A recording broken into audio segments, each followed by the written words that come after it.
I'm Wilson Patrick. And I'm Cruz Cotton. And this is the Posterity Podcast. Today we have the famous Chris Jackson with us. We're super excited for him to be here because he's got a great story. So I'm glad you're here. Hey, if it's a famous Chris Jackson, I'm glad I'm here too, because I can't wait to hear my story. Yeah. Must be one I don't know about. Yeah, we are so excited that you're here. You know, when I was thinking about you coming on, one of the things that hit me just from my own story and how I kind of have recently come to know you in the last few years. I've always known about you, but really got to know you.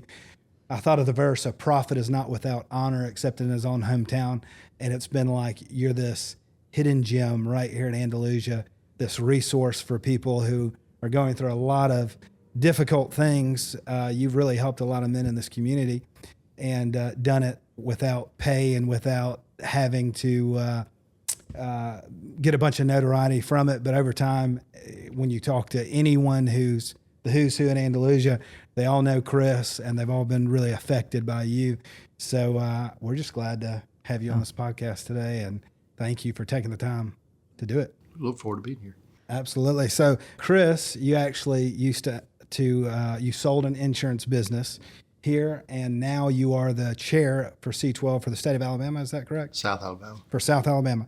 So we'll get into all that, but we want to hear about early life, and this is the Posterity Podcast. Yeah. We want this to be recorded for kids and grandkids one day to know a little bit about your life more than they can just hear from their parents, hear it directly from you. And so with that, we want to do some other questions outside of the business stuff that we'll get to. Yeah. So just tell us about who you are, where you're from, where you were born. So I grew up out in the country and in the Red Oak community, which is between Andalusia and Fort Island. And we were in the middle of nowhere. I tease sometimes that I didn't grow up in Mayberry, but it's pretty close because it was rural. Our life evolved around family and church, and a lot of hunting, a lot of fishing, a lot of shelling peas, a lot of just things, that country people did. And that was pretty much my life for the first 18 years or so. Did you have any brothers or sisters? I have a sister that's 3 years younger than me and a brother that's 10 years younger than me. And what did your parents do? So my parents, when I was really young, my dad worked for the city of Andalusia as a lineman on the line crew. And when I was around 10 years old or so, they started their own business, and it was a cleaning company, and which was kind of a strange thing to do in Red Oak, Alabama. But they started cleaning carpet, doing restoration, like fire and water restoration and stuff like that. And that grew from them starting it just literally in the living room to when we got rid of it, we had about 65 employees and done work all over South Alabama and Northwest Florida. Wow. So did you ever work on that side of the business with your parents? Yeah, from the time I was 14 till I was about 32. Wow. So you graduated high school. Did you go to college? I did. When I graduated high school, I wanted to be in the forestry. I wanted to do forestry, so I went to Auburn for 6 months. Now, I'm an Alabama fan. I want to be sure everybody knows that and be clear on that. But I did go there for a while, and then ended up getting married, and I got a business degree from Faulkner, Montgomery. That's really cool. When did you actually graduate? What year? From high school? Or from Faulkner. 95, something like that. And were you working with your parents at the time? Yep. So you were working with your parents, and you graduated. Did you continue to work for them at that point? Or how'd you actually move from there and actually get in the insurance business? So the cleaning company, it was growing really rapidly, and but it was a rough business because you had to deal with so many employees, and it was stress. It was a lot of stress, and I remember my mother actually asked me one day if what I thought about doing something else and selling the cleaning business, and which was a relief to me because I in a lot of ways felt trapped because it was a family business and I felt like it was up to me to carry that on. And so when she said that, I thought, I'd love to do something where I could, make a living with a smaller team and be able. I remember telling her I want to be able to where I can have everybody that works for me in the same room and I can look at them. And so that led you to insurance. How did you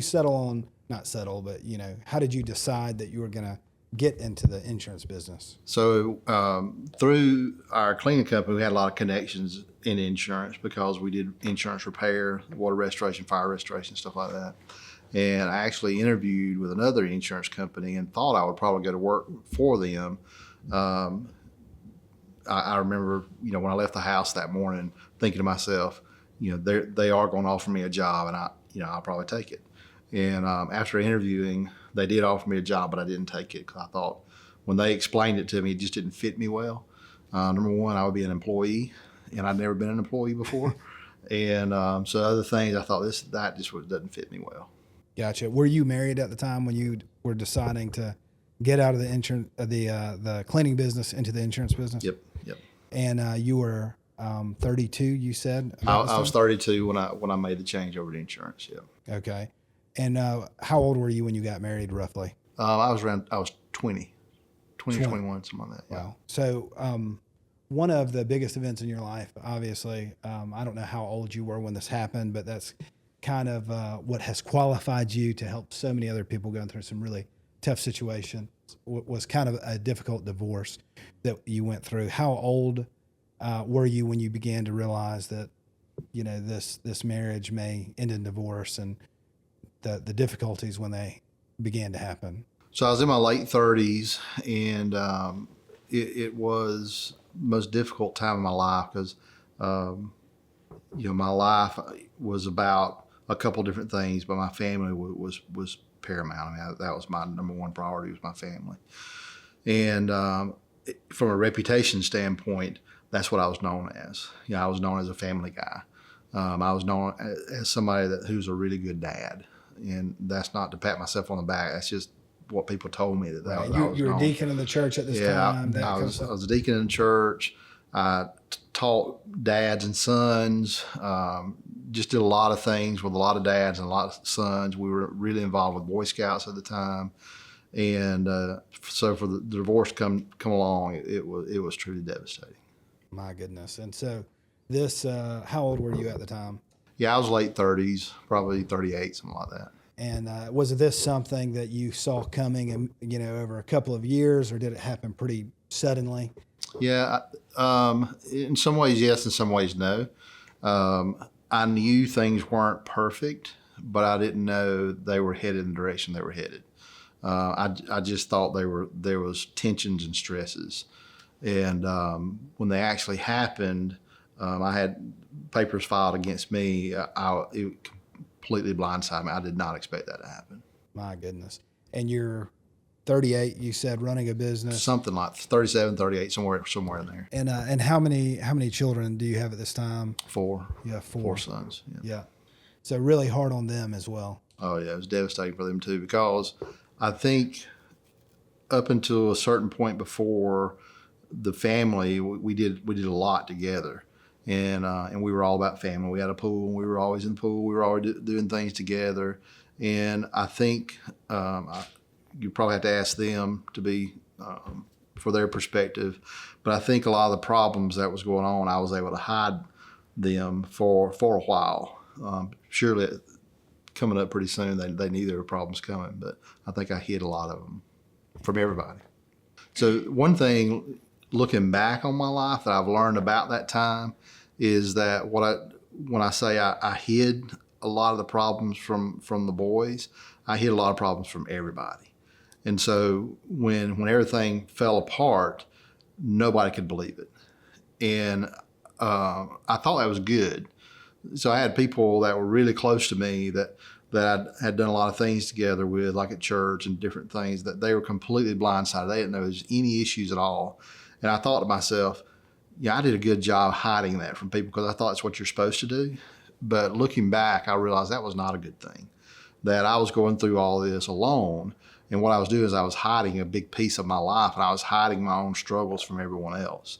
So when you think about that, those people, they really didn't know me as well as they thought they did, because I held so much of my life back because I wanted to protect my family's reputation and my own reputation as a family guy.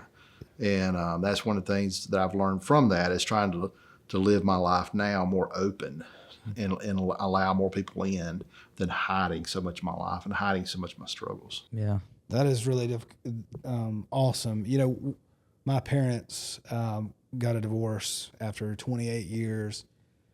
And, you know, my dad's a pastor, my mom's, you know, pastor's wife, whatever. And yeah, that's right. That's right. And so we had this persona same way that every time, oh, y'all just have such a beautiful family. We have, you know, I have 4 other brothers and sisters. And so for us, we always had that kind of badge of honor that we're that, you know, beautiful, awesome family. Everybody loves us. My mom knew how to throw a good, you know, party for church and stuff like that. And we ended up, when it all kind of went down, it was super embarrassing for me. That's what, you know, I remember thinking that. And then you just got to the point where everybody knew and there was no hiding it. And you end up saying, you know, why did I try to put up a projection of who I am? And it's just so much more, would you say it's more freeing now to not try to live this burden of this facade before people and just really let people in? Yeah, there's a certain degree of honesty in that, and even being honest with myself, because we very similar. We were that family, or that was my perception. Because even at home, there wasn't a ton of conflict until there was. But before that, there wasn't like, hey, they're this at church, but at home it's like fussing and fighting and all that. There wasn't a lot of that until toward the end.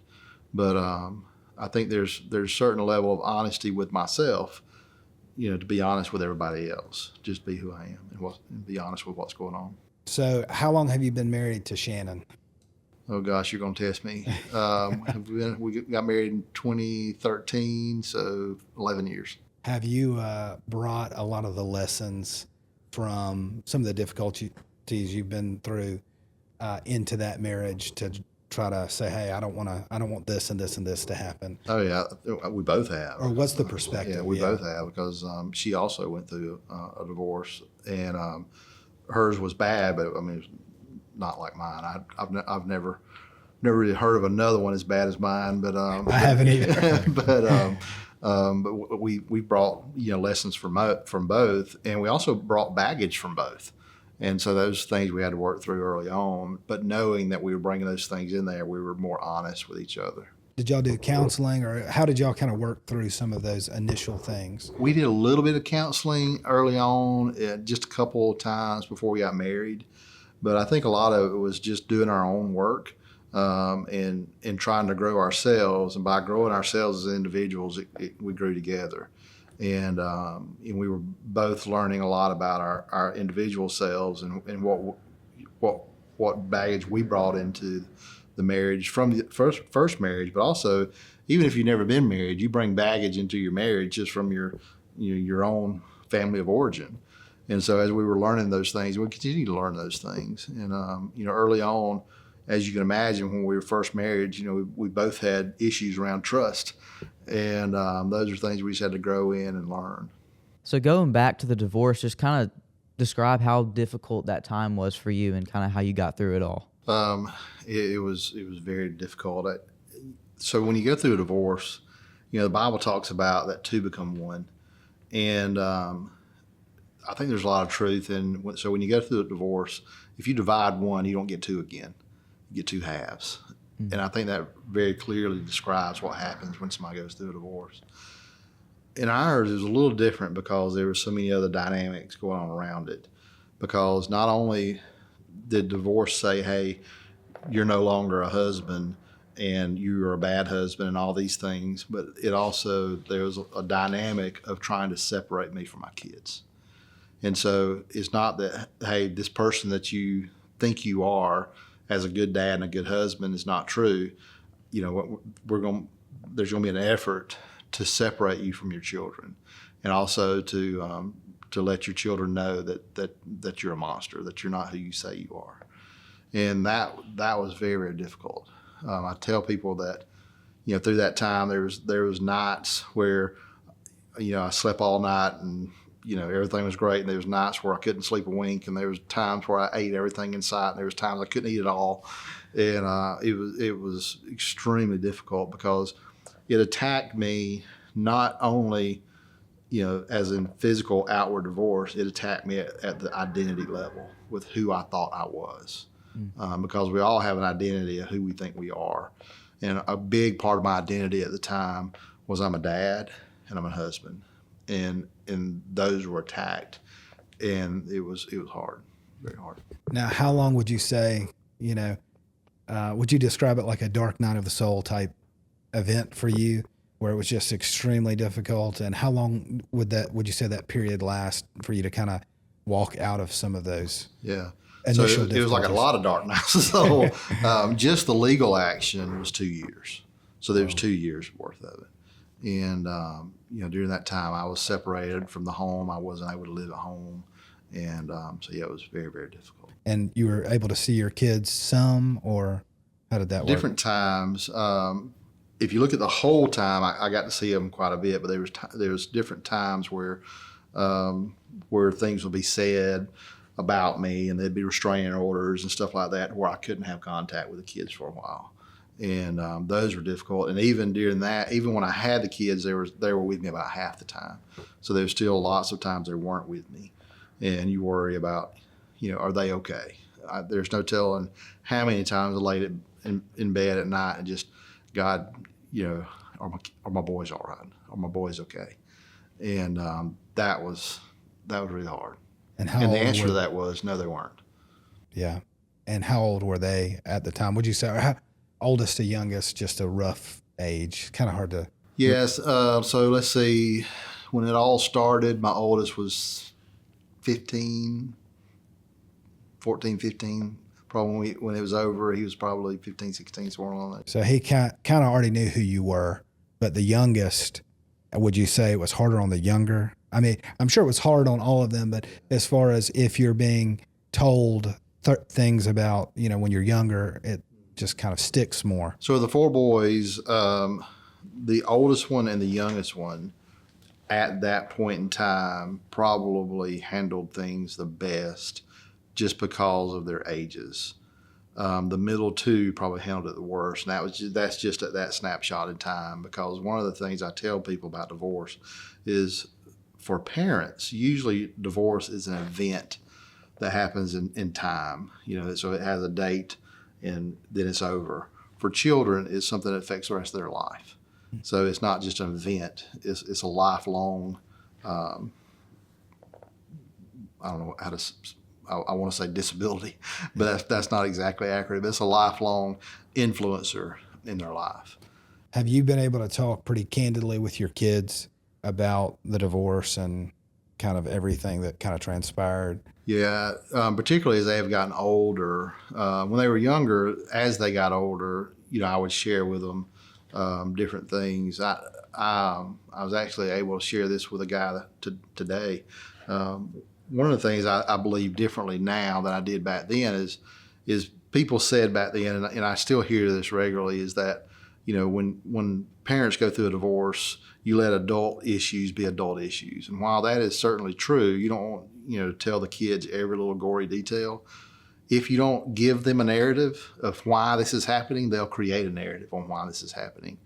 And typically, if a child creates a narrative on why this is happening, it's not going to be good, because usually it has something to do with, it's my fault. And I know from a lot of experience with my own kids and working with a lot of others that kids blame themselves for things like that. So I believe in you need to help them craft a narrative that is true, that does not say this is your fault, because that's kind of naturally where they're going to lean toward. So as they've gotten older, I've been able to share more and more with them. And even early on, probably after all the legal action was over, not long after that, I just kind of had an open book philosophy, is that if they ask a question, I would answer, and I'd answer it truthfully. I'd try to line it up age-wise to them, where I'm not sharing something with them they didn't understand at their age. But as they've gotten older, the youngest one now is 20, where they know most everything now. So you've described kind of the difficulties of that divorce. Now, the Bible says that not everything that happens to us is good, but that God turns all things for the good of those who love the Lord and are called according to his purpose. What are some of the things that you've seen in your own life that he's used from this extreme difficulty that you went through to flip it for good, in a sense, in your life? So pretty much everything. Every part of my life today is because there was a divorce 15 years ago, or however long it's been now. Pretty soon after the divorce, an unusual thing happened. After 2 years, I got custody of my kids. And that's unusual today, but back then it was either more unusual for a dad to get custody of kids, particularly if the mom wants it. It's not uncommon if the mom just, gives them up. But that was unusual. And probably because of that, probably also because our divorce was so public, because we were in court like 30 days or something like that. Wow. I became a divorce magnet. I've literally had people show up at my door at night, knocking on the door, and just got delivered papers or one thing or another. I've had people, I'm sitting in a restaurant eating, and somebody just put a business card on my table and say, "Hey, call me." And so as that was happening, that was nothing that I did. I didn't go looking for that. It's just people just kept coming. People kept coming. So much so that I thought a couple different times, I thought, God, do you want me to go quit what I'm doing and go be a counselor? And it was interesting. Every time I would approach that, every time I'd pray about that, it was just like a really clear no. Sometimes when you ask God questions, it's not always a clear answer, but those times it was very clear that's not what I want for you. And I think part of the reason was because, that's such a long process to go through.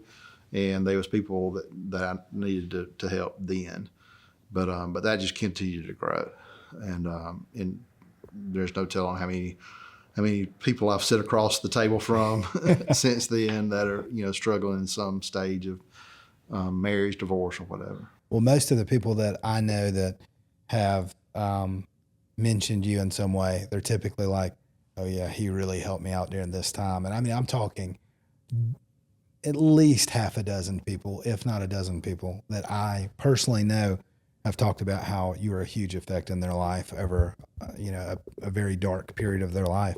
So I do see that as a benefit, I guess, out of this, that you've been able to help so many other people. So now backing up to business, you still own your insurance company during this period. Would you say, how did that kind of dark night of the soul, how did that affect you and your business in that period? Were you pouring more into it, or were you kind of like, So insurance is an interesting thing. It is a blessing that I was in insurance at the time, because the way my office was set up, I had a ton of flexibility. A matter of fact, so I had papers served on me the Friday before Thanksgiving. And when the sheriff's deputy, I don't know if y'all have ever had that. Probably, I hope you have never had that happen. Yeah. But sheriff's deputy comes in and he has papers and he basically just gives them to you and just like, see you. And this deputy come in my office and I saw him when he was walking in, and I know he's not a customer. And but he was making a beeline for me. He passed the ladies up front, and I'll never forget. I can't remember who he was, but I remember the look on his face. And the look on his face was, "Man, I'm sorry." And so when I looked down at the papers and saw what they were, I just got up and walked straight out. And I didn't say anything to anybody. But at that point in time, even though I had been trying to protect, this image, there was a lot of rumors going around of some things going on, and the ladies in my office had heard, but they had not said anything to me about it. But when they saw all that play out, they knew what had happened. And I'll never forget this, and I'll always have an appreciation for one of my ladies called me, or maybe I called her later and just said, "Hey, I won't be back." But she told me, she said, "Hey, the other lady in the office, we've talked, we know what's going on. You don't come in next week." And I said, "Okay." So I didn't go in the next week. That's awesome. And how many employees did you have around that time? I think I had two or three at that time. But it was a blessing that I had so much flexibility, because I was going through hell for 2 years. And then even after that, I was a single dad with 4 boys. And so I needed the flexibility to be able to do things with him that I needed to do. Absolutely. So beyond the divorce, how would you describe this period of your life, like running the business? So it's hard to separate the two. And I tell people this a lot of times, somebody will be going through something really difficult and they'll say, I'm not going to let that define me. Well, I think that's a little short-sighted, because those are things in our life that do define us, and they do shape us and create who we're meant to be. I don't think if I had gone through that, if I'd not gone through that divorce, I don't know how long I would have stayed in that business, because while the flexibility was good, the money was good, there was pieces of it that didn't suit me well. I'm really purpose driven, and so I had to do other things to find that purpose outside of the insurance office. So it was a good business. It provided well for me and my family. Early on, it was a fun business, and but outside of the flexibility of it and the money part, there wasn't just a ton of, man, I love what I do. I can say that now, but I couldn't then. So how long did you run it, and then kind of what precipitated? Obviously, you've spoke a little bit to it, but what made you sell it in the end? Yeah, so I had it for 18 years, and so during the time that I was trying to discern whether to be a counselor or not, Lisa Rathel and I, at that time, we were teaching a class here in Covington County, a divorce class. So at that time, if you went through a divorce in Covington County and you had a minor child, you had to come to our class. And I was sharing with Lisa one night that, I don't know what to do as far as counseling, but, I just keep having all these people come to me. And I wasn't charging anybody anything, but I'd even have people from other states call me because somebody had connected on one thing or another. And Lisa said, have you ever thought about coaching instead of counseling? And I said, I don't even know what that is. And she said, well, I don't know exactly all it is, but it's some kind of quasi-counseling that a lot of people are doing now is coaching. File that back, and I was listening to a podcast. And in this podcast, there was a guy on there named Jeff Schulte who was being interviewed, and he talked about his organization was called Tin Man. And Tin Man was a counseling, coaching, and consulting organization. And I thought, there's that coaching word again. And so I listened to the podcast. It resonated with me. And so I reached out to Jeff Schulte, and he connected me with somebody in his organization who is a big, big part of my life.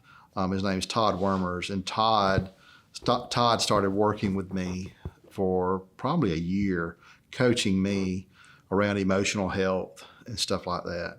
And that really changed a lot, because then I started learning more about about my heart and the person that I am on the inside, and how I was put together, and how my upbringing affected me, and all these things. So I started learning a lot more about me. And from that, I guess there was a connection, and I guess I was fairly good at it and picked up on it. Todd recruited me to start coaching with this organization. It's called Tin Man. And so I started coaching for Tin Man, and I also had the insurance business. So the Tin Man, most of their clients are ministry people. They're pastors and missionaries and stuff like that. And so that part of what I was doing grew and grew. And remember, I told you a while ago, I'm purpose driven. So that part of my world all of a sudden took up a lot of my world. So I had the insurance agency. I was making money from it, but the rest of the time I was probably coaching 20 to 30 people a week. Wow. Through Tin Man or through personal connections and stuff like that. So when did you actually end up selling that business? So I was doing the coaching. The good part about the coaching is it was scratching an itch inside of me, and that is unexplainable, because I was working with people in ways that were beyond my abilities. I should not have been able to do the things I was doing to help people. I was untrained other than Todd. I had no credentials, but still I was able to help these people. And so that, like I said, that was scratching a big purpose itch inside of me, and I was seeing a lot of results. And but the flip side of that, when you're working with ministry people, they can't always pay. Right. and so or pay very much. So the coaching, I was doing it professionally. I was making money doing it, but I wasn't making enough to make up for the insurance side. Yeah. And so I had no intention at that time of selling the insurance company, because I thought, like, I've got to have it because I have to have the income. So entering in my brother's part of the story. So he called me one day and asked me if I'd ever heard of C12, and I had not. And he said, I don't know what it is either. He said, I've been invited to it, some kind of Christian businessman's thing. He said, but I don't think I have time for it. Well, he went. He was really impressed with it, and he decided to join. And I knew over the next several years, I heard a lot about C12 from him, because C12 really had an impact on his life from a business standpoint, spiritual standpoint, and from a family standpoint. It'd been really impactful. And so I knew it was a good thing, but that was kind of the extent of it. But he would tell me, hey, is C12 down that way? And no, it's not down here. And so he started saying things like, because I was doing the coaching, he said, you should check out C12. I think you'd be a good chair. Well, the problem is living in Andalusia, we have this population issue. We don't have the population to do certain things that some other areas have. And so I was afraid that we couldn't make it work here because of the population. And so my brother, he actually went on a fishing trip with a bunch of business people, and the CEO of C12 was on that trip. And it was a fly fishing trip, and they got to share a boat together one day. And so when Ryan, my brother, when he come home, before he even went home, as soon as he left the airport, he called me, and he said, you really need to talk to these people. And I said, okay, I'll talk to them. And I remember when all that happened, Shannon and I were actually in Albuquerque, New Mexico, because I remember sitting in the hotel room and when all this was going on. And I remember feeling like this is something, okay, I think God's directed me here. And I think it was in July. And when I said, all right, I'll talk to him. July of what year? Let's see, that would have been 2020, I believe. I think 20 or 21. Yeah. I don't do great keeping up with dates and timelines. Can you kind of explain to people who don't know what C12 is? Yeah, so C12 is a peer-to-peer advisory group for Christian business owners.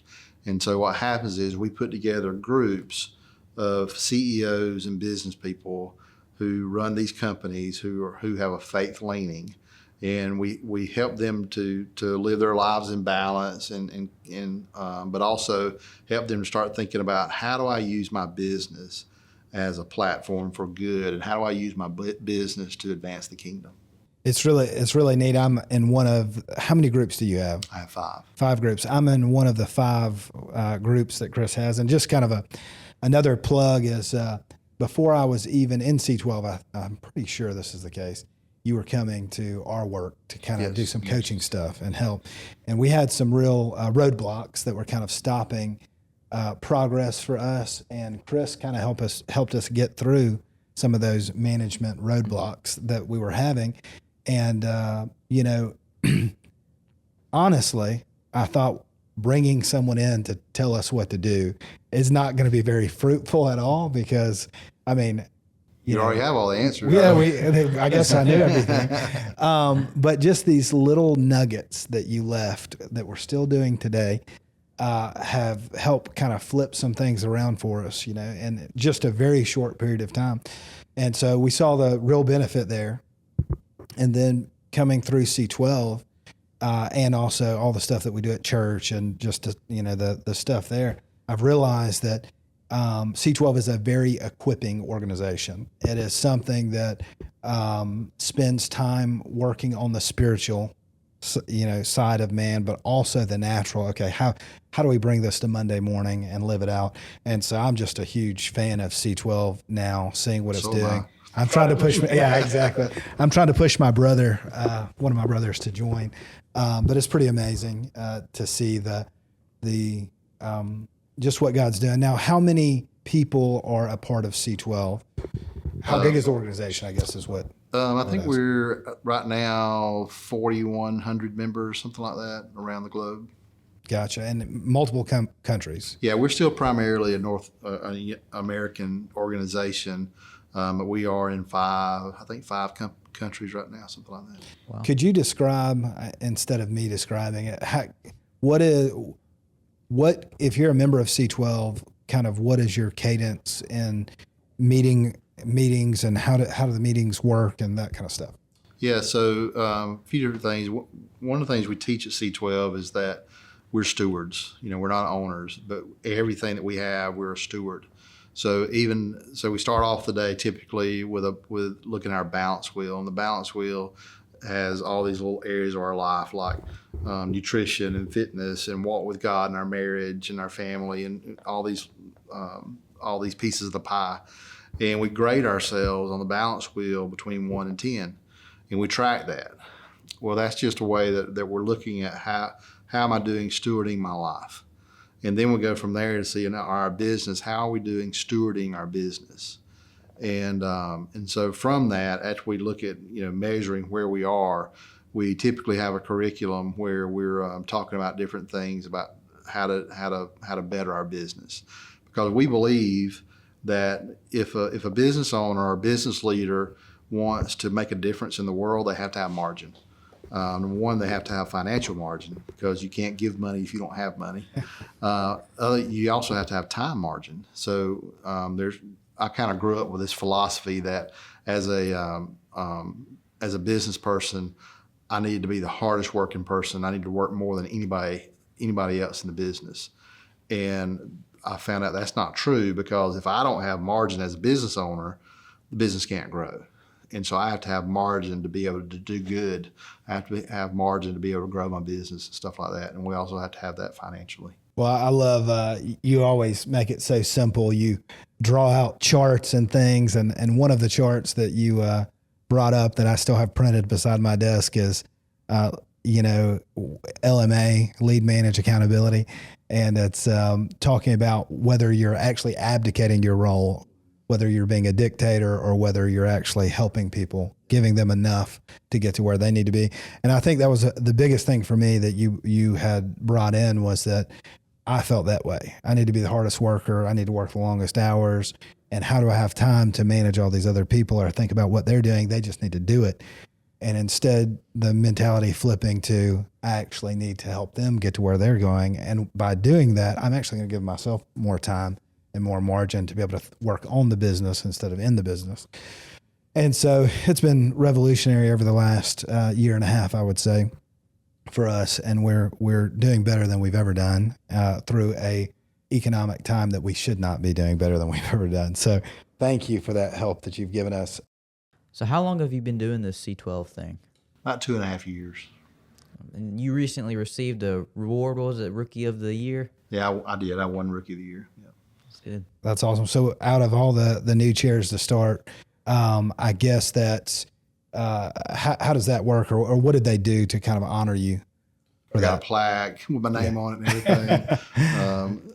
everything. So I always feel funny taking credit for that, because I believe, and this is one of the things we teach in C12, is that this is not something I'm doing for God. This is not my business or my efforts that I need God's help with. This is God's business that I get to help Him with. So, and I really believe that. That's not just lip service. So, yes, I won some awards, and yes, I've had a really fast start with C12, and I've grown faster than a lot. It's just because God has shown me favor, and He's up to some things here in South Alabama that I get to be a part of, but it much less has to do with my efforts. Yeah, I'm just amazed how everything connects, because seeing the number of businesses that are, some of them are small businesses, but a lot of them are kind of even the larger businesses around here, and to see their CEOs or their CFOs, COOs come in and be a part of this, and then seeing it from Andalusia, where we are, to Dothan, to Enterprise, all the way, Troy, and even down to Mobile and Daphne and those areas, and all these people that are part of these pretty large organizations coming in and saying, we want our business to be God honoring and equipped to shine the light right where we are. And so I think it is it's an amazing thing that you've been able to help build, be a part of building, and it's not a small organization. It's a very large organization. So very proud of what you've been able to do there. Do you have any more expansion plans for your C12 group? Oh yeah, we're taking over the world. So C12's official vision is we want to change the world by advancing the gospel through the marketplace. And so my vision is I want to change South Alabama by advancing the gospel through the marketplace. And I have a chair that'll work with me that actually starts tomorrow, and he'll start in Montgomery. So he'll start in Montgomery. I have another guy that's wanting to start in Mobile around the first of the year, and we'll just see what happens next. I mean, if God will allow it, we'll keep pushing and keep advancing and keep pushing the line back. That's awesome. I love your mindset of it being God's business that you get to help him with. It's just amazing. So you do so much.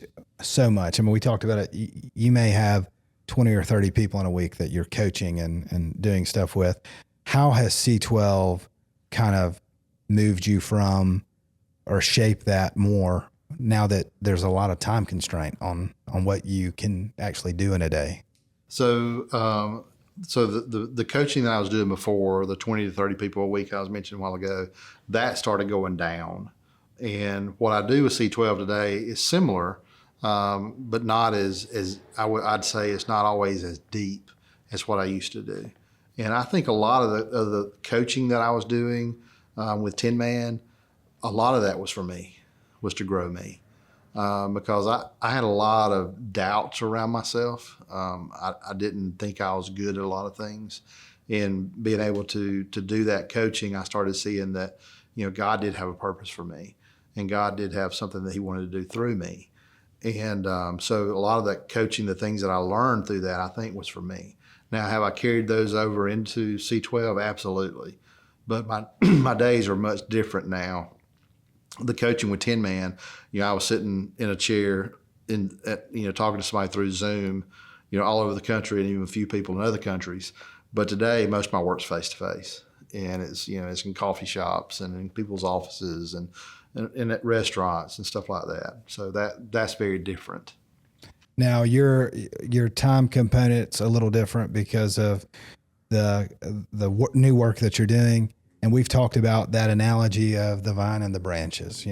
I'm the vine, you're the branches, and you kind of told me a neat thought around and shared it with the whole C12 group really this last week. I don't know if you even remember about the new branches, the good stuff, and so can you share that analogy with our audience? I could try. If it's not what you're looking for, tell me. Gotcha. But that is a scripture that means a lot to me. That if you read through those scriptures multiple times, Jesus says, "I am in you, and you are in me. I am in you, you are in me." And I was thinking one time, why is he making that point that I am in you and you are in me?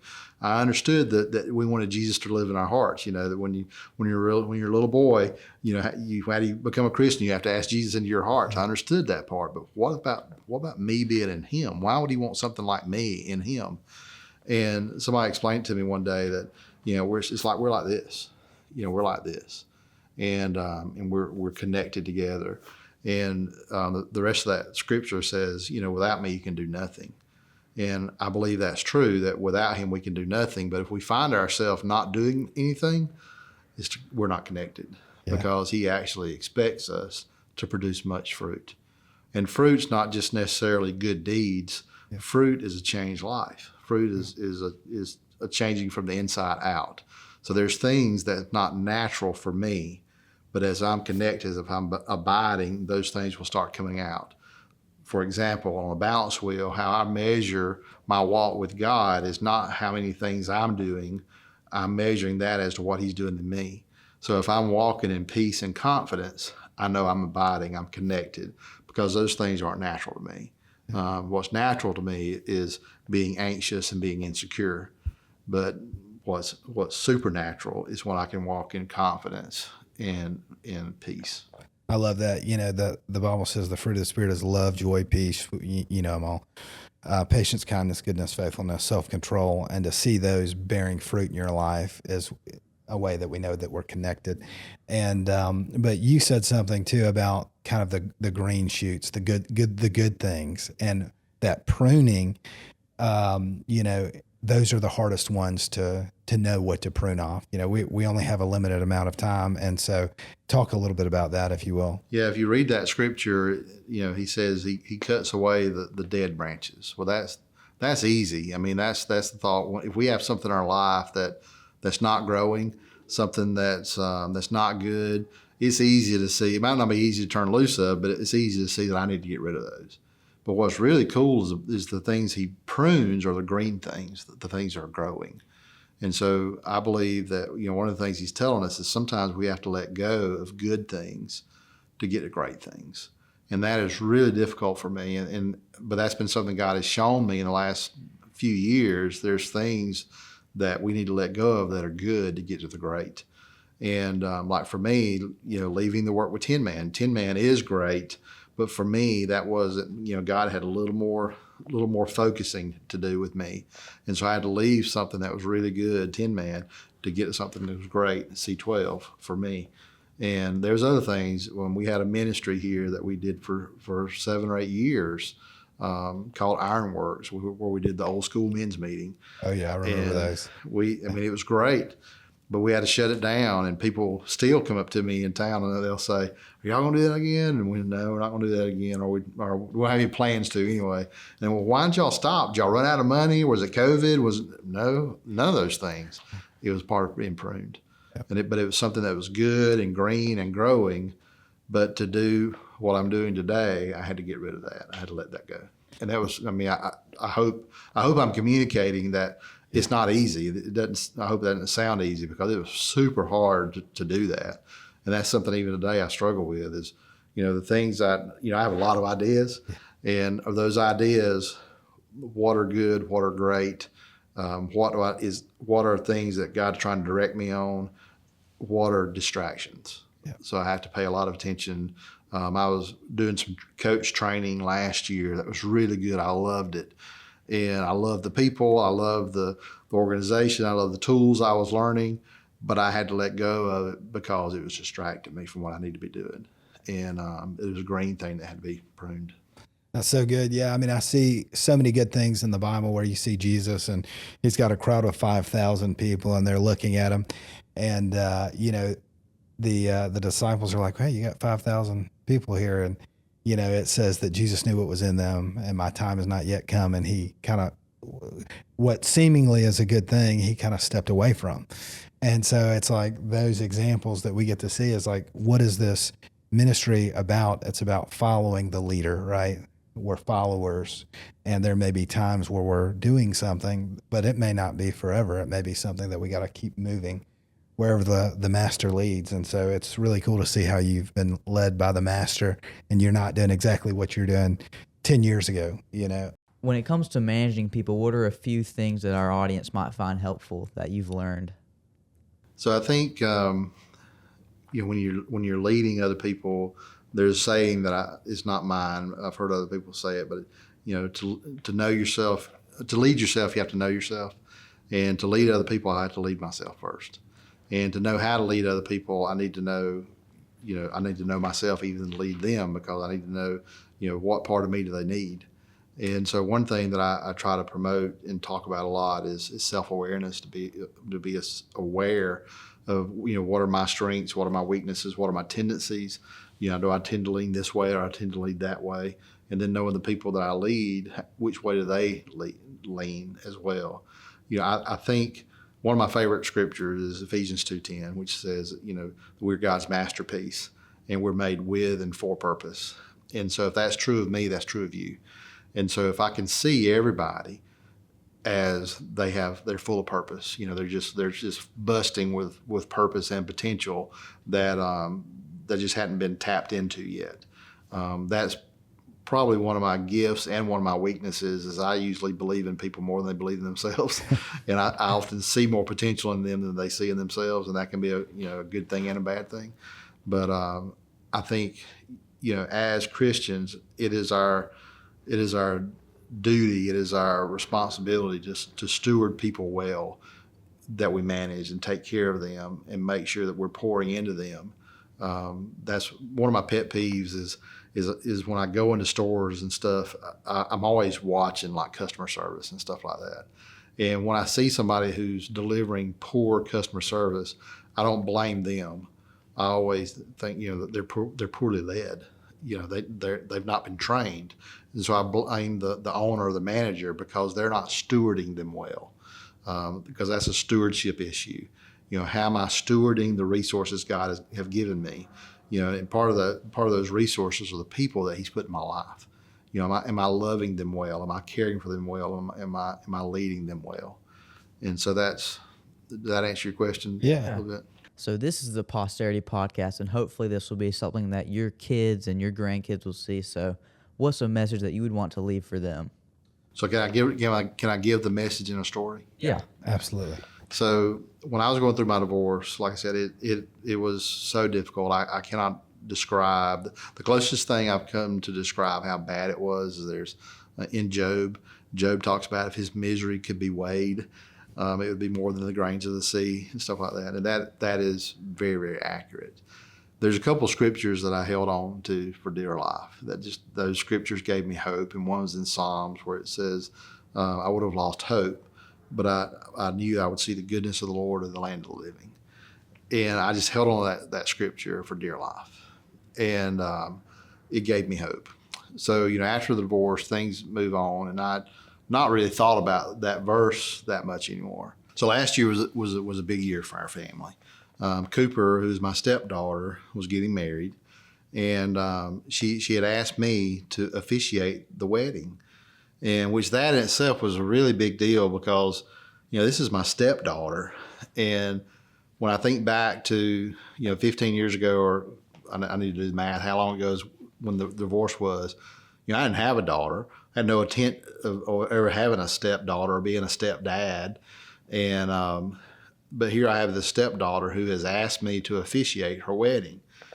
And so, it's a big deal in our family. Weddings are big celebrations. And I'm nervous because I've never officiated a wedding.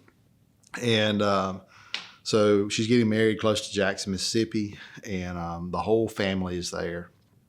And, we're all preparing, and we rented a house on the lake over there. And Shannon, she calls me. She said, "Come here a minute." And I go in there, and she had started last year. She had started reading through the Bible in a year. She went through this plan that this preset plan, and she was reading a day ahead because she knew the day of the wedding she wouldn't have time to read her reading for that day. And when I went in there, she was telling me that story about how she read ahead, and she said, "Guess what the scripture is for tomorrow?" I said, "I have no idea." And it was, "I would have lost heart, but I knew I would see the goodness of the Lord in the land of the living." Wow. And so that was a scripture I'd held on to during my divorce, and that was the scripture the day of the wedding. Wow, that's amazing. And it was like, in my mind, I think in images, and so it was like I could see God sitting in the corner saying, "Told you." And so we have this wedding, and we have a friend of ours who knows our story, and she was kind of weepy when she was just looking at our family, this family that was just torn apart. It's criminal what happened to our family. And she said, "But these children, they all love each other." Yeah. And it's kids with blood and bond and stepbrothers and sisters, but you can't tell who's who. They were just all dancing and laughing and just cutting up together.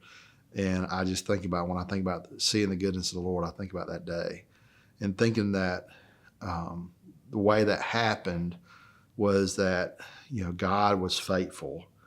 But there's another piece of that is I just held on to Him. There was times where I tried to fix it myself, but I held on to Him. I tried to do things His way and tried to abide with Him, tried to stay close.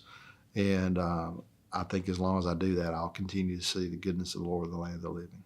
That's awesome. That's like my dad calls them God winks, where you He's like, hey, I just want you to remember this. And even for Shannon to be the one reading it and bring it up to you is pretty amazing. It's one of my favorite quotes is, I pray and coincidences happen.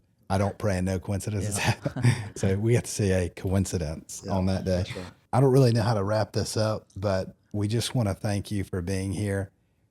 Is there anything else that we didn't ask you that you would like to share? You didn't ask me my favorite color, and I was prepared for that, and blood type, stuff like that. And cookie. Yeah, cookie. There's no snacks here. Back here, we got some. Never mind then. I'm good. I'm good to go. That's awesome. Well, thank you so much. We so appreciate you. Y'all do not want to miss the next interview because we have Elon coming on. Chris, he was really excited. He hoped he could be here today to meet you as well, but he's going to miss it. So we'll get him next week. I would love to talk to Elon. I have a lot of questions for him. Yeah. Like, aliens really? Come on. All right. Thank you very much. Until next time. See ya.